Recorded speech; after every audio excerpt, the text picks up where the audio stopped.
Karena Nabi kita adalah seorang Nabi yang paling cinta dengan kita. Kalau kita ingin tahu ya, siapa orang yang paling cinta pada kita, jawabannya adalah Nabi Muhammad. Bukan keluarga kita, bukan orang tua kita, bukan anak-anak kita, bukan pasangan kita, bukan, tapi Nabi Muhammad. Dengan dalil, pernah Nabi SAW bersabda, wallahi inni la arhamukum asyaddur rahmatan min rahmati abaikum lakum wa min anfusikum li anfusikum. Demi Allah, aku ini adalah zat, aku adalah seorang manusia yang paling mencintai kalian, melebihi daripada cinta orang tua kalian terhadap diri kalian, bahkan melebihi daripada cinta kalian sendiri terhadap diri kalian. Sebuah pengakuan, ada buktinya. Nabi Muhammad selalu tidak memberikan sebuah pengakuan, selalu ada buktinya. Bahkan bukan cuma diungkapkan buktinya, tapi diawali dengan sumpahnya.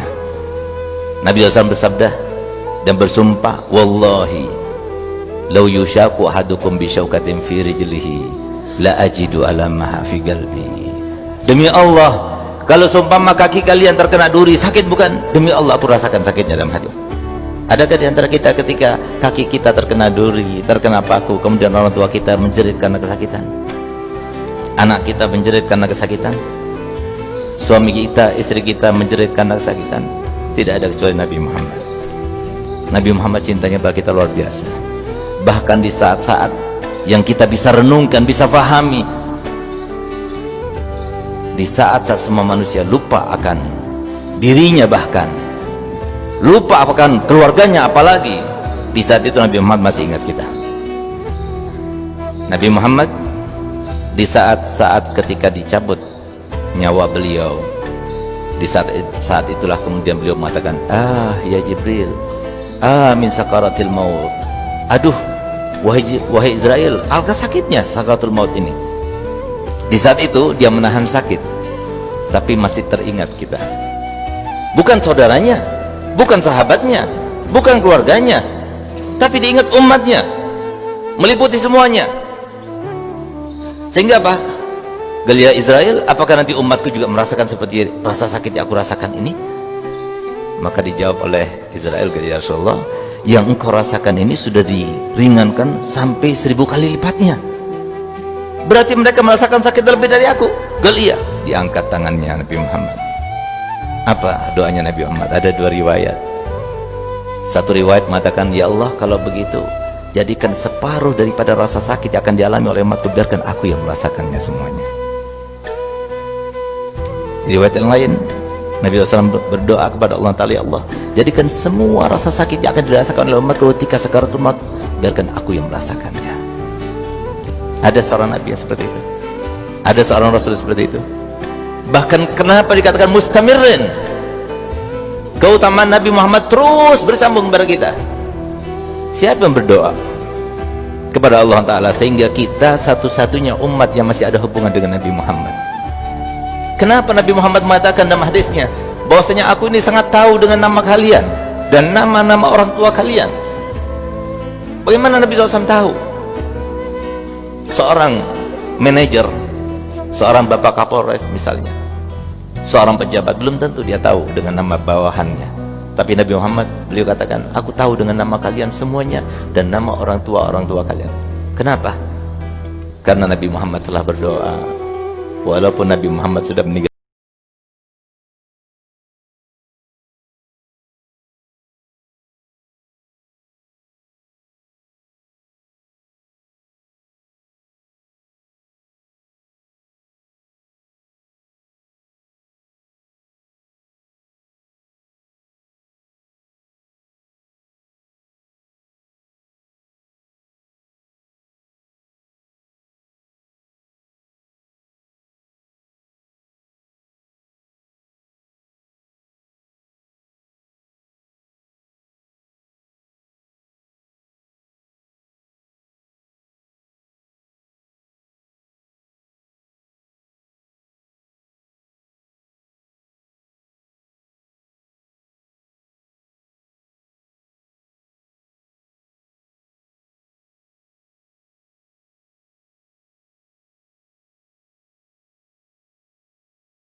Muhammad berdiri, dibuka bajunya, ternyata Nabi Muhammad mengikat perutnya dengan 3 batu.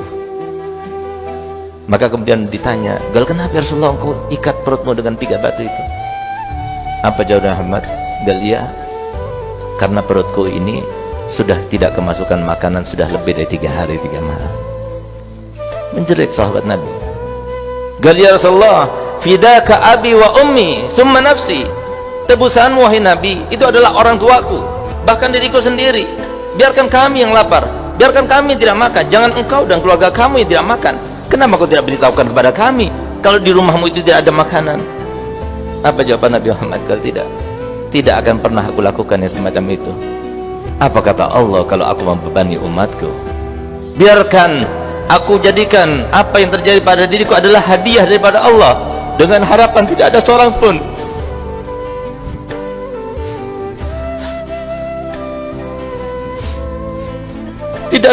daripada umatku yang tidak bisa makan 3 hari 3 malam.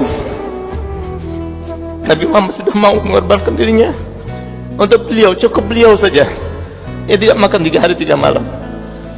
Bahkan diriwayatkan bahwasanya beliau 2 bulan berturut-turut sebelum akhir meninggalnya, di akhir-akhir umurnya, 2 bulan berturut-turut itu tidak ada api yang menyala di rumahnya. Yang dimakan itu cuma kurma dan air. Kenapa Nabi Muhammad mau rela semacam itu? Pertanyaannya, kenapa Nabi Muhammad rela seperti itu? Jawabannya adalah supaya umatnya yang miskin jangan kecewa. Kalian jangan kecewa. Miskin di dunia biasa, tapi jangan miskin di akhirat nanti. Kalau kamu merasa miskin, ketahuilah bahwasanya Nabimu lebih miskin. Nabi Muhammad yang disodorkan padanya kekayaan dunia, tapi beliau tolak. Kenapa? Karena dia ingin supaya umatnya semuanya merasa bahwasanya dirinya seperti Nabi Muhammad, seperti nabinya. Itulah Nabi kita Muhammad. Tapi ternyata kita yang dicintainya oleh Nabi Muhammad tidak peduli dengan Nabi Muhammad. Kenapa demikian? Kenapa saya katakan banyak sekarang umatnya yang dicintai oleh Nabi Muhammad, diperhatikan oleh Nabi Muhammad, dipedulikan oleh Nabi Muhammad, didoakan oleh Nabi Muhammad, baik di masa hidupnya, setelah meninggalnya. Bahkan pertama kali ucapan yang keluar daripada beliau setelah dibangkitkan nanti adalah ummati, ummati. Tapi ternyata kita tidak perhatian dengan Nabi Muhammad. Kenapa saya katakan demikian? Karena Nabi Muhammad manusia biasa sama seperti kita. Sebagaimana kita punya cita-cita kan, kita punya keinginan kan, kita punya harapan kan, kita punya kehendak kan. Nabi Muhammad juga punya. Nabi Muhammad juga punya cita-cita. Nabi Muhammad juga punya kehendak. Nabi Muhammad juga punya harapan. Nabi Muhammad juga punya keinginan. Kita ingin tahu bagaimana cita-cita Nabi Muhammad, kehendak Nabi Muhammad, keinginan Nabi Muhammad, harapan Nabi Muhammad. Harapan beliau adalah tidak ada seorang pun daripada umatnya kecuali masuk surga bersama Nabi Muhammad.